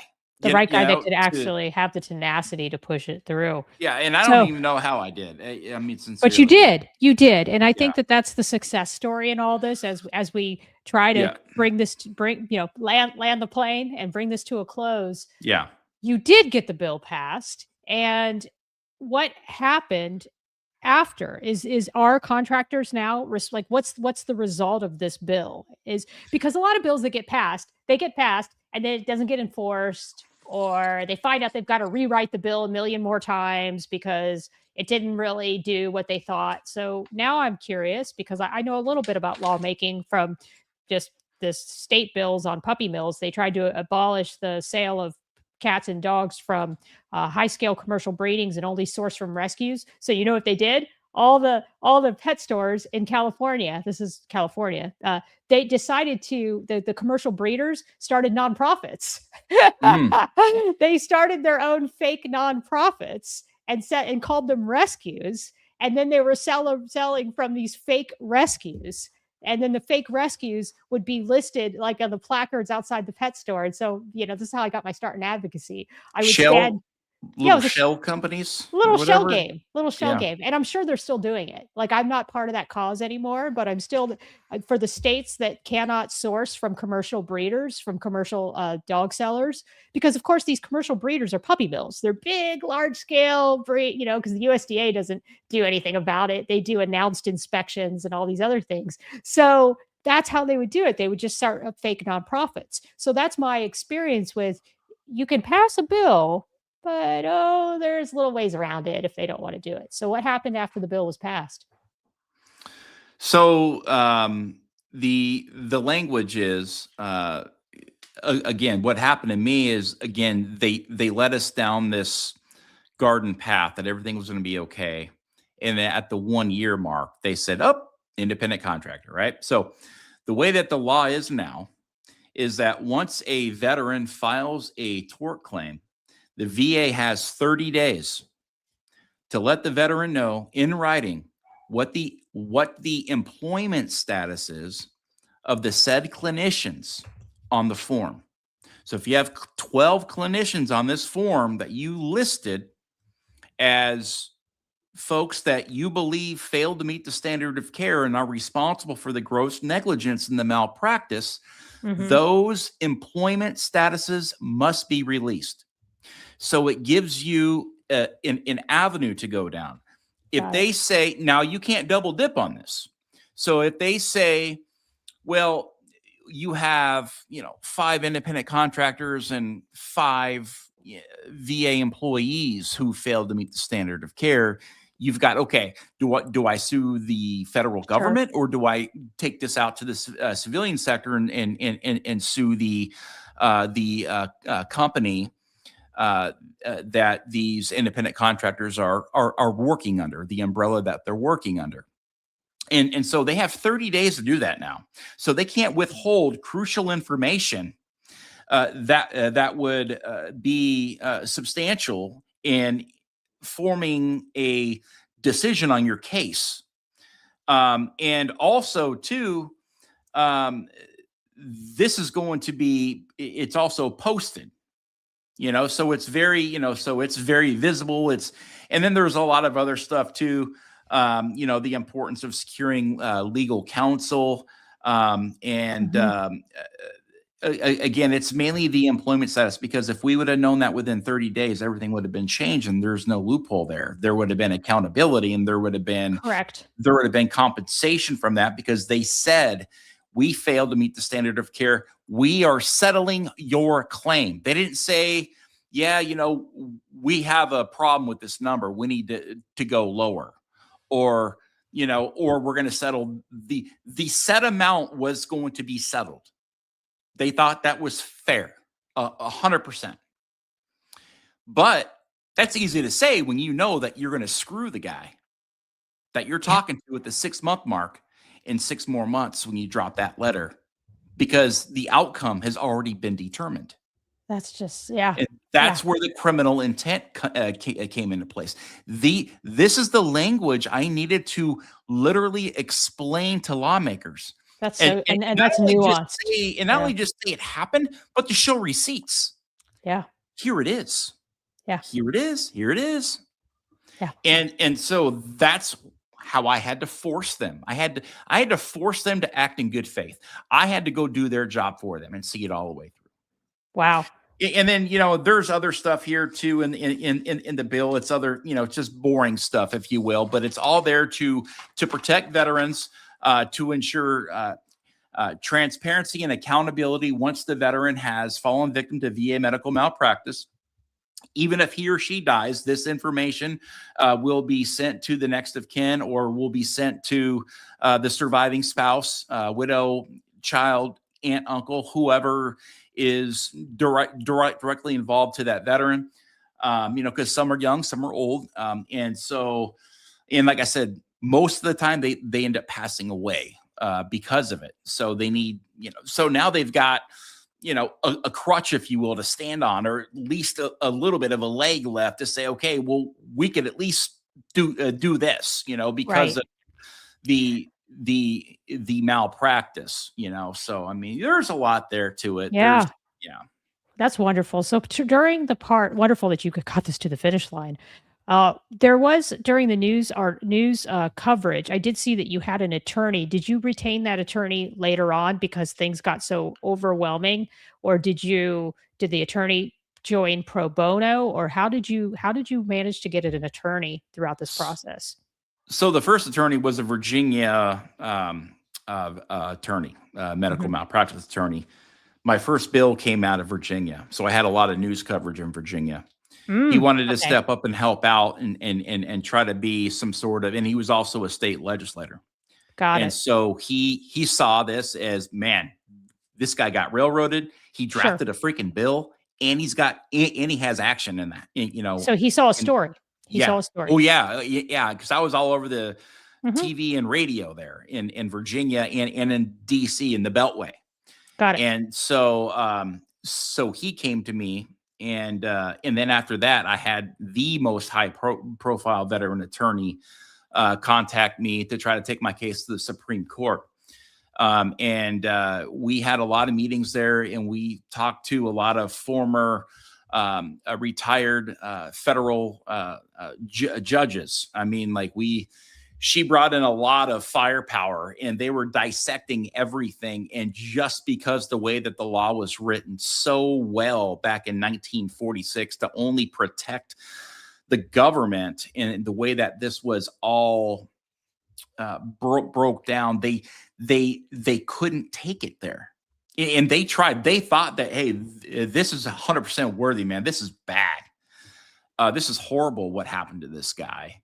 And so, but they had they didn't believe that it would go anywhere. And the amount of money that is needed to acquire counsel to do something like that, even though she was completely pro bono, just trying to help me out. And, it's the same as, Vanessa Guillen and a lot of other, high profile, cases that happen in the military and in the veteran community. And with all of her assets, they still were like, damn, we can't get this to federal court. We can't get this to the Supreme Court. Hell, we can't get this to state court. I've done one case on the Supreme Court, disgusting. And it's about the Ferris Doctrine. I tried to, a veteran who was on active duty. He was a National Guard part-time. I mean, he was in this like strange dual status role, and he had routine back surgery that ended up in a paralyzing incident. And his wife, thankfully, was a paralegal. So all I can guess is that she had a lot to do with his ability to get counsel. And they did a petition up to the Supreme Court. This is just last year, and went all the way up and was struck down.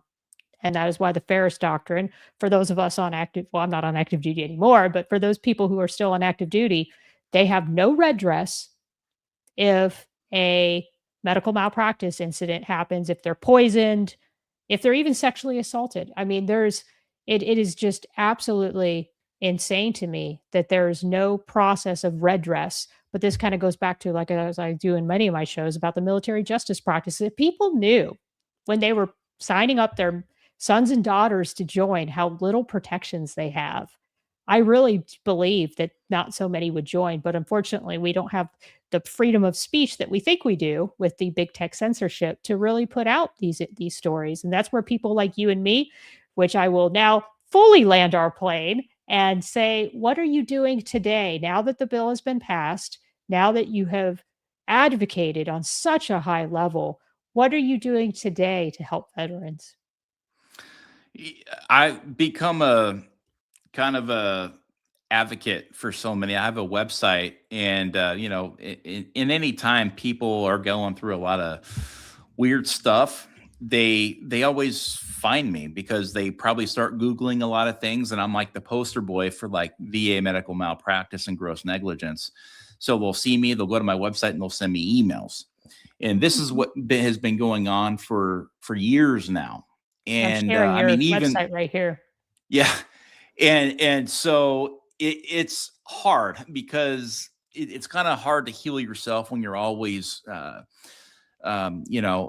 peeling off the scab. And so I do this, there's no fanfare here. There's no pay.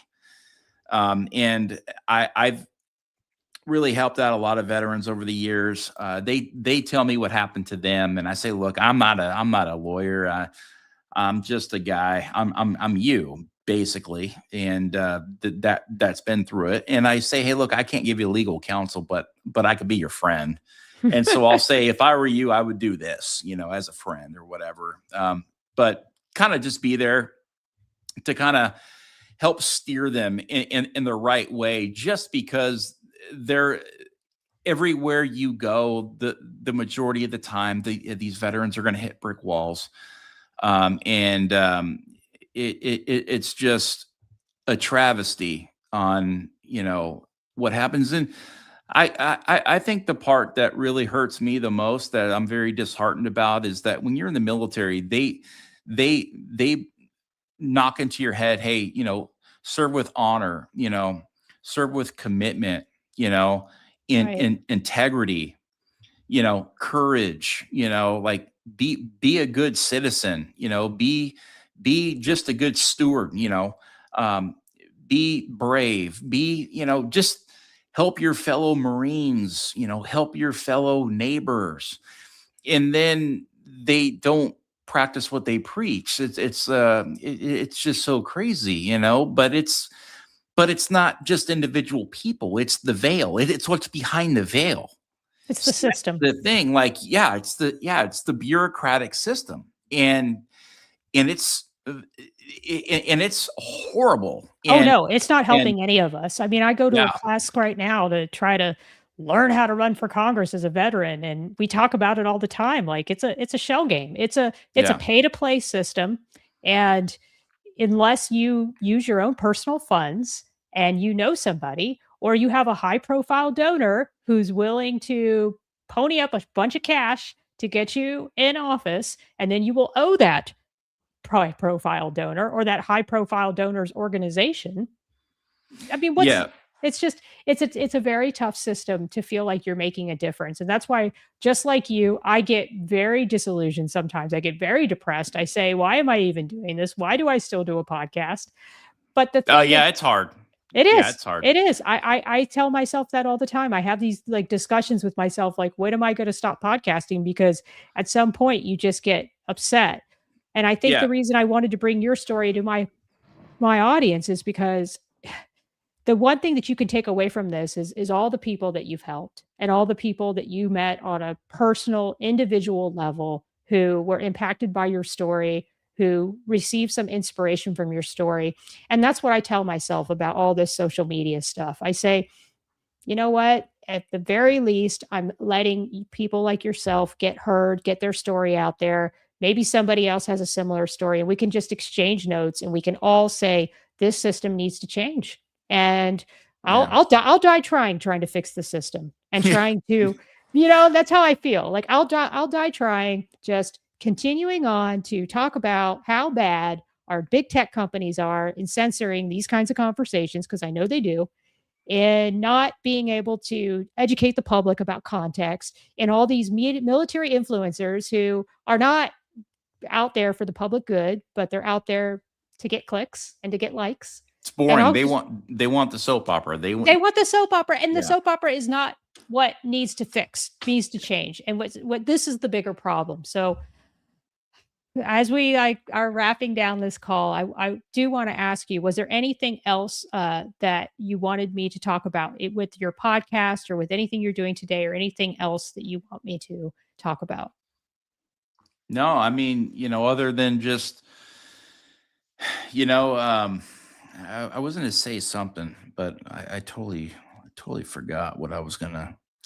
Oh, so when veterans reach out to me, and I've had to cut back on a lot of this because it's really hard on me, because in order for me to effectively help somebody, I have to put myself in those shoes. And I've done that so many times over the years. I mean, thousands of emails have come in. I still get tons every month. And I read every one, and I respond to every single one. And, and they want me to do a bill for them. They want me to do, sure. And I read their story, and I'm like, oh my God, this is horrible. And it brings me back to mine every single time. It brings me back, or I live in their shoes, and it really brings out a lot of, I do the same thing when I hear these stories. Yeah. Yeah. Because I become a part of it. And so that's how I'm like, you know what, dude, like, you need some help, like do this or do that, or, like veteran suicides at such a high rate. And, there's, not a lot of guys that, that like to talk about that, but it's, it's the elephant in the room, and it's like, it needs to be talked about. And, because it's cases like this that do lead to veteran suicide, and taking too many pills, or, going, to to other drugs and alcohol and abuse, and all of a sudden you just tap out because it's just too much. It's just too much, and doesn't mean that you're not courageous. It just means that you've had enough, and in your eyes that you've done everything that you possibly can do. And there's a lot of custody issues, there's battle issues, there's like, everybody has their own little problem. So when I get into helping somebody, again, those scabs come off, and it's like, I can never heal me. I can never heal me. So I've had to really pull back a lot. Makes sense. On this, because it's just so much, and everyone's like, oh, well, you need to start your own nonprofit. You need to, I'm not looking for a paycheck here. Nope. I now get, a small amount of money that takes care can of help, me that can help you guys live every single month. And I'm able to continue to do a lot of volunteer work in the community, and then that's how I have my podcast. When I started the podcast, I do a lot of veteran stories, and I just do a lot of stories that are in the news, or whatever it may be, whether it's politics, or if it's a success story, or a story of perseverance or resilience, or getting words out there on certain things, or to raise awareness on certain things, whatever it may be. And look at that guy right there. That's Bradley Grutzner. Okay. He took his own life about 6 months after that podcast. He was doing so good. Wow. He was doing so good in rebuilding his life, lost his arm in combat. And his mom calls me after he took his life and says, thank you so much. This is the only podcast he did, and this is the only thing I have left of my son. To see him and to hear him speak, and so, it's, and unfortunately you have a lot of this. I've had several guys on my show that have taken their own lives afterwards, a year down the road, a year and a half. I've only been doing this for 3 years. Jesus, you have 319 episodes. This is outstanding. And you have a lot of the same guests I've had on, Brian. You've had Stuart Scheller. I've had him on my podcast. I haven't had Eddie Gallagher on, but I know a lot of mutual friends with Eddie, and I'm very familiar with his story. Yeah. So, and you're really you're having some really heavy hitters on this show, and some people that are really trying to do good work in the community. And I think this is wonderful. And I highly recommend, I'm showing to my listening audience a link to Brian's podcast. It is called Today with Talley, and you can find it on Brian Talley, BRIAN Talley, TALLY.com. And then you just go to where it says podcast, and you'll see a lot of good conversations. In fact, I think I saw just recently you had on a congressional candidate who's running against Dan Crenshaw. Yes, Steve Toth. He's looking to primary Dan Crenshaw. Yep. Here in Texas, Dan Crenshaw. I live in Texas now. For you guys out there, I know the story started in Southern California, but after we lost everything, we needed to start over. We needed to come to a place where it was more affordable to start over. So we came here in 2020, and been here now almost 6 years. And it's been a good move. Texas has been good to us, and Dan Crenshaw is my congressman. And so Steve is a friend of mine, and he's also a Texas state houseman. And there's a lot of folks here that I don't know what people's political views are, but mine, I think that Dan Crenshaw hasn't been doing a very good job, and that we would end up getting better representation from Steve Toth. And so, he's a friend of mine. Like I said, I called him and said, hey, let's, do a podcast and come on and talk about some agenda ideas and items to, one to help, save the Texas too, and the state of Texas, as well as, ideas in the country. They say down goes Texas, down goes the nation. So Texas is on the front lines of, the battle, of the country, and there's a lot going on. And there's a lot of moving parts and pieces. Again, I just want a safe and secure America. Me too. That is free and prosperous. I have 4 children, and it does scare me what the too. future does hold in this country. But I do believe that we have enough good people in this country that will stand by her and guide her. And I think we're going to be okay. But the problem about that is that veterans, we have far too many veterans that are taking their lives every single day. And so every single time we lose 22 to 40 veterans every single day, our national, not only the allegiance, but the patriotism in this country sinks lower and lower and lower and lower every day. And, as we're being, replaced by a lot of folks that are coming here from other countries that don't like America, and they want to bring their country to the United States. And before you know it, we're going to be down to those last 22 to 40 veterans. And it's like, man, like, what do you do now? Like, are you going to lose your country? Or, so it's, so there's a lot out there. There's a lot, people got to stand up, get involved, protect They the do. community, protect the kids, protect our future. I hope one day we start a veterans nonpartisan political party. Wouldn't that be outstanding? And this nonpartisan veterans political party would only put up candidates who demonstrated that they could work across the aisle and could only they could only be respectful. It would be the party of kindness, and they could only debate with kindness, and they would educate about the disgusting and horrible algorithms that prize outrage and prize us being in our ideological corners. Like, what a world that would be if we had a candidate that would come on and just blow the whistle on how disruptive and just corrupt our government currently is, and say, I'm not going to stand for it. I'm not going to be on the left on every issue. I'm not going to be on the right on every issue. I'm going to vote with my heart and with my conscience and with what my people and with what my district and with what the people in my community are impacted by. Yeah.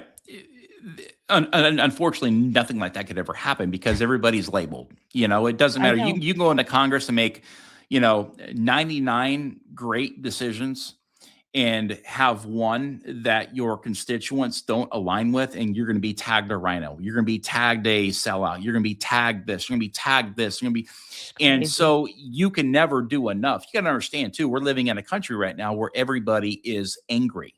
We live in a very polarized, angry society, and what do hurt people do? They hurt other people. Yep. So if you climb up that mountain, somebody's going to try to shoot you down. I know. The only time people are nice to you is when you're down here because you're not a threat.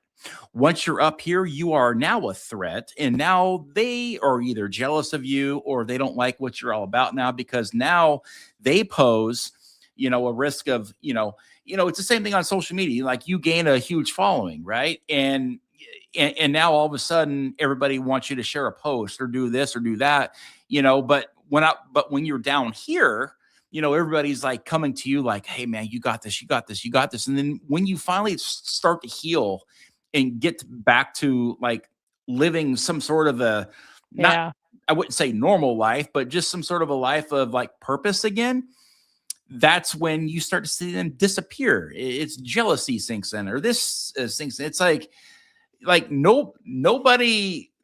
I mean, the country's just so broken. It's just so broken. It is. But at the same time, I still feel like all you can do is die trying and back away from it when it gets too stressful.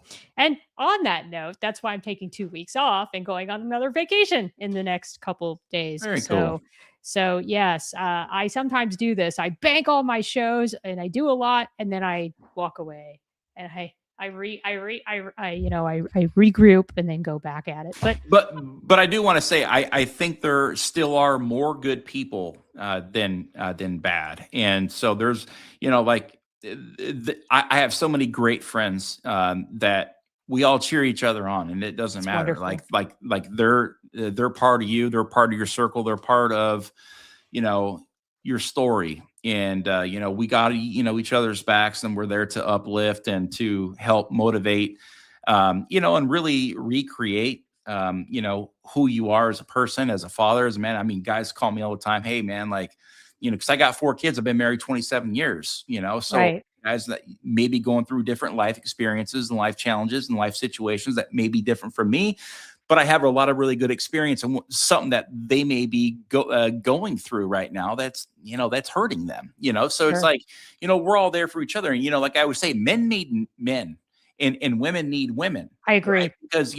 iron sharpens iron, and you can't have the same conversation as you can with a woman if you're a man, because there's a dynamic there. Yeah, they think people are people. Yep. Yeah, they think differently, and so I think really, men need men to really get in there and to help each other out. There was so much dynamics there, and like you couldn't take a lot of your problems or some of your issues to somebody maybe other than like your best girlfriend, whatever it may be. But there's a lot of things out there, and I know that's very biblical too. Men need men, women need women. And that's how a lot of problems can get fixed in the country, because people need to lean on each other. They do. That's a wonderful way to end this show. I 100% agree that we all need each other, and we all need to remember that we are bigger than all of these silly divides, and we need to focus on what we share, and that is our humanity. So with that, I just want to thank you so much for taking the time to come on the Stories of Service podcast. I will meet you backstage to say goodbye briefly, but I really appreciate you taking some time with us today. Yes, ma'am. Thank you. All right, guys, that is my last podcast for, I think, about 2 weeks. I think I'll be back at it late February. But as I've been saying before, I might slow down a little bit. I always say that, and then I still put in more shows. But I thank you all for, if you've stayed with us this long, very much appreciate that. I know this was another one that went a little bit over, but I believe that sometimes those stories have to be told in a longer format. So thank you so much for all of you who stuck with us. And as I always say to end these calls, please take care of yourselves, please take care of each other, and enjoy the rest of your day. Bye-bye now.